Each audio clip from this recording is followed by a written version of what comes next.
Bienvenue à tous pour cette première capsule vidéo. Je suis très heureuse de partager cette introduction aujourd'hui avec vous. Je m'appelle Priska, je suis travailleuse sociale et thérapeute. Je viens m'adresser à celles et ceux aujourd'hui qui ressentent qu'elles peuvent arranger quelque chose dans leur vie pour se sentir mieux et pour accéder à plus de bonheur et de joie de vivre. Alors peut-être en ce moment que certains d'entre vous traversez des étapes difficiles, peut-être la perte d'un être cher qui vous plonge dans une période de deuil, ou encore vous avez peut-être vécu une séparation dernièrement, mais peut-être aussi que vous n'avez pas vécu ces événements-là récemment, et peut-être même que vous avez dans l'absolu, dans votre vie, absolument tous les ingrédients pour vous sentir heureux, et que pour autant, eh bien, vous ressentiez des symptômes tels que de la colère, des frustrations, des peines, de la tristesse, un manque d'énergie, un manque d'entrain pour faire les choses, ou encore vous vous sentez anxieux, vous éprouvez du stress régulièrement. Alors des symptômes évidemment à des degrés différents en fonction des uns et des autres, en fonction aussi des périodes de la vie. Mais avez-vous remarqué à quel point quand on ressent ce genre de symptômes, on a tendance à se flageller, on a tendance à se sentir pas bon, incapable, là où d'autres finalement y arrivent mieux que nous. Certains vont aussi rejeter la faute à l'extérieur d'eux-mêmes, c'est-à-dire se mettre en mode défensif et dire de toute façon c'est de la faute à un tel ou c'est de la faute à une telle si je me sens pas bien. Avez-vous remarqué aussi comme souvent quand on ressent ce genre de symptômes on peut avoir la peur qui se manifeste, peur que ce symptôme ne nous lâche pas, ne disparaisse pas. On va se dire, mais mon Dieu, jusqu'à quand je vais me sentir dans cet état-là? Est-ce que c'est normal?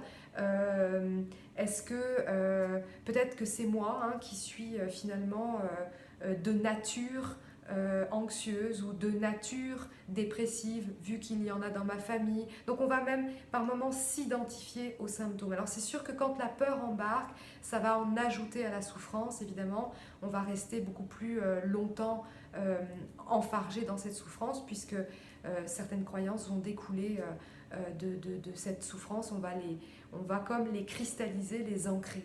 Donc aujourd'hui, j'aimerais ça vous apporter un autre éclairage sur ces symptômes et sur la raison pour laquelle ils se manifestent. En effet, vous êtes extrêmement bien fait, nous sommes tous extrêmement bien faits, nous avons un système de guidance interne qui va se manifester, qui va tirer par moments une sonnette d'alarme quand on a des changements à opérer dans notre vie. Un petit peu à la manière des boîtiers que vous avez installés chez vous, dans vos maisons, dans vos appartements, qui vont retentir quand une fumée va se dégager. Évidemment, vos petits boîtiers là vont se déclencher. On l'a tous fait, de déclencher nos alarmes sans faire exprès un jour où on cuisine. On s'entend là qu'on en a plein les oreilles, c'est super désagréable. Ça vient même des fois nous porter au cœur tellement le son peut être intense. Ben oui, c'est une alarme, elle vient vous avertir d'un danger, de quelque chose qu'il faut changer. Il faut avoir une réaction rapide, donc elle vient vous dire « Oh, là, il faut partir ». Donc le symptôme, c'est exactement la même chose. Il va se déclencher à un moment donné pour vous faire comprendre qu'il y a quelque chose qui ne convient plus dans votre vie. Il va falloir changer votre perception, vos perceptions de vous-même, vos perceptions de la vie, des autres. Quoi qu'il en soit, il va y avoir quelque chose à écouter pour opérer à un moment donné un changement. Alors peut-être que nous pouvons voir ces symptômes d'une façon beaucoup plus positive aujourd'hui, c'est-à-dire un symptôme qui finalement peut être un précurseur d'une guérison et même d'une grande transformation pour vous-même. Alors vous allez me dire, d'accord, une grande transformation, mais comment est-ce qu'on s'y prend? Alors déjà, en adoptant ce nouvel angle de vue par rapport à votre symptôme, c'est-à-dire que plutôt que de garder votre regard figé sur le trouble que ce symptôme vous occasionne, déplacez votre angle de vue en vous disant ce symptôme, heureusement qu'il se manifeste, c'est mon système d'alarme, je suis très bien fait et à partir de là, je vais accueillir ce qui se passe, je vais écouter ce qui se passe, j'ai quelque chose à comprendre et à transformer dans ma vie.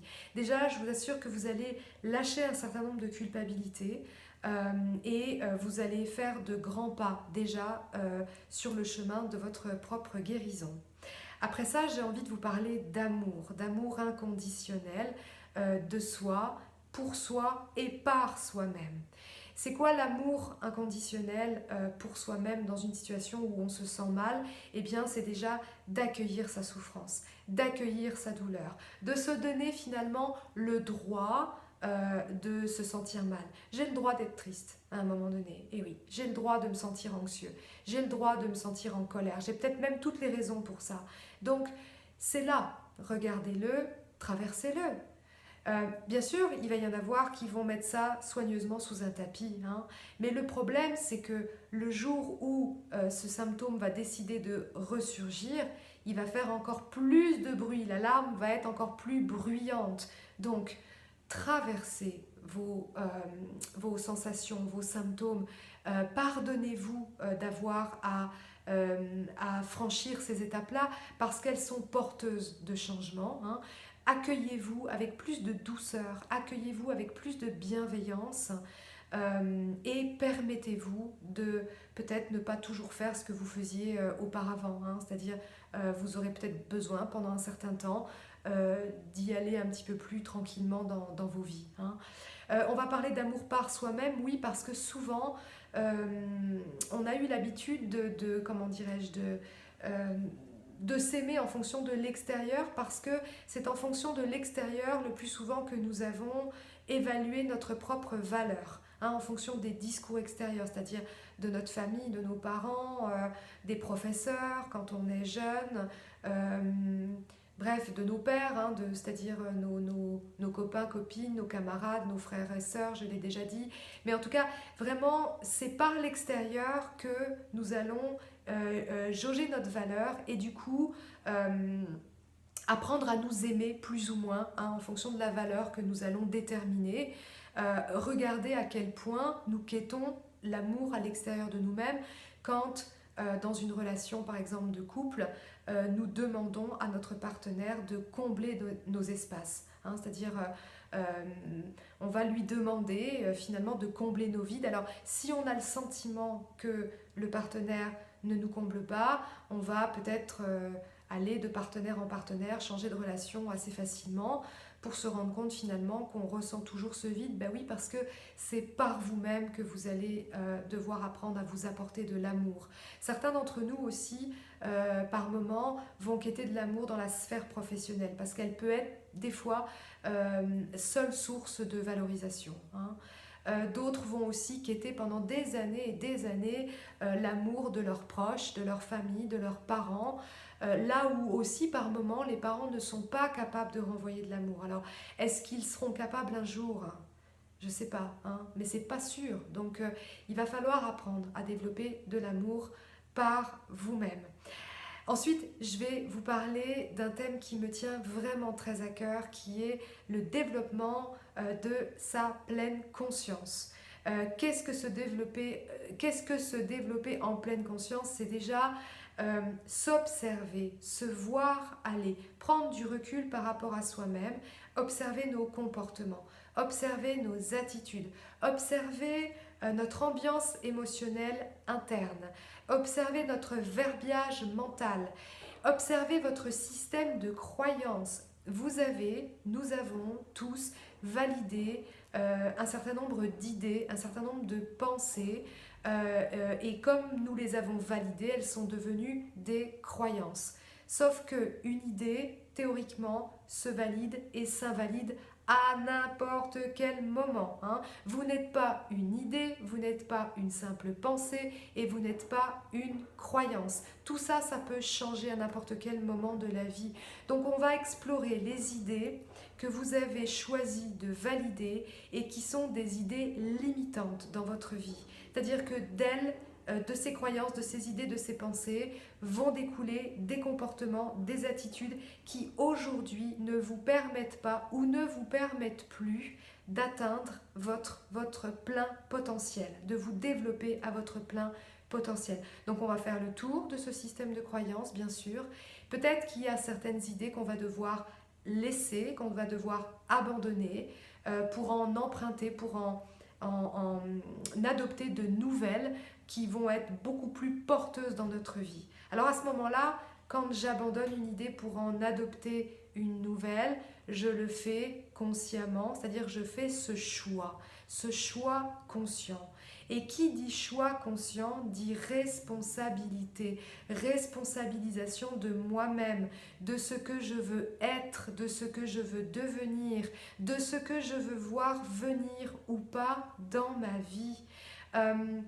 On va peut-être à ce moment-là arrêter de se sentir victime. On a tous eu cette perception-là à un moment donné, mais on va peut-être arrêter de se sentir victime de l'extérieur, d'un parent qui n'aura pas été correct avec nous ou quoi que ce soit d'autre. Mais en tout cas, bien sûr, on a eu comment dirais-je, un choc et puis on va devoir absorber ce choc dans notre vie quand par exemple on a eu des parents mauvais avec nous ou maltraitants avec nous.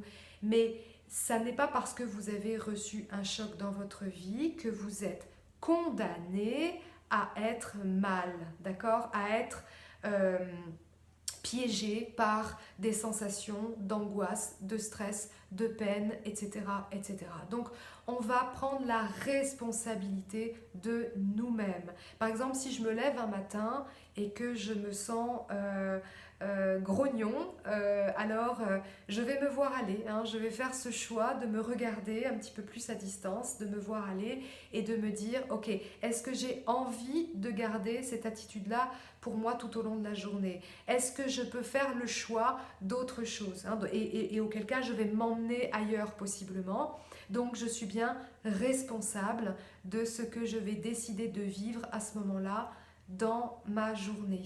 Alors quand je parle de responsabilité, bien sûr, je ne veux pas vous envoyer un message de culpabilité.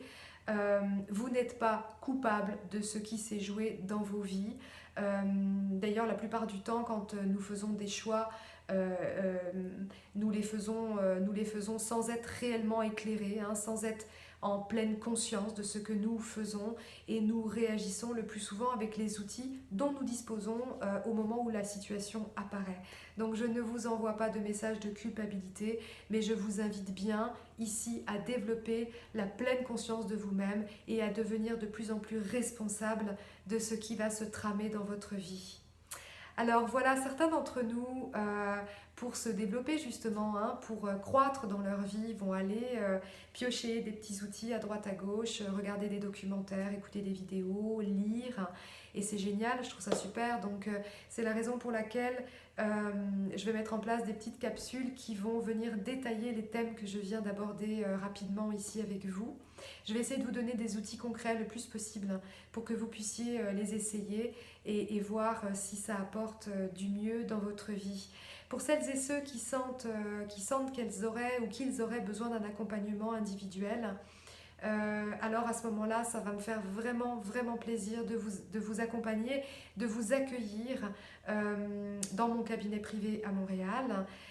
Si vous n'êtes pas de Montréal et que vous habitez ailleurs au Québec ou ailleurs tout simplement, alors ça va me faire plaisir de mettre en place à partir de la mi-septembre une consultation par le biais d'Internet, FaceTime, Skype et Messenger. Envoyez-moi un courriel. Je pense être prête à la mi-septembre, mais de toute façon, vous pouvez communiquer avec moi. Vous allez avoir les informations en bas de page.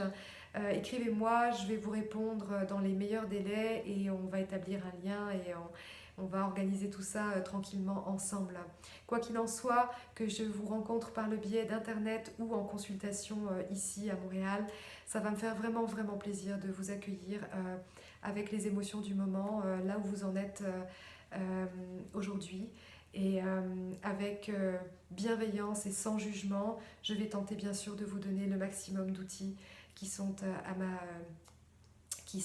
en ma possession pour vous aider le mieux possible.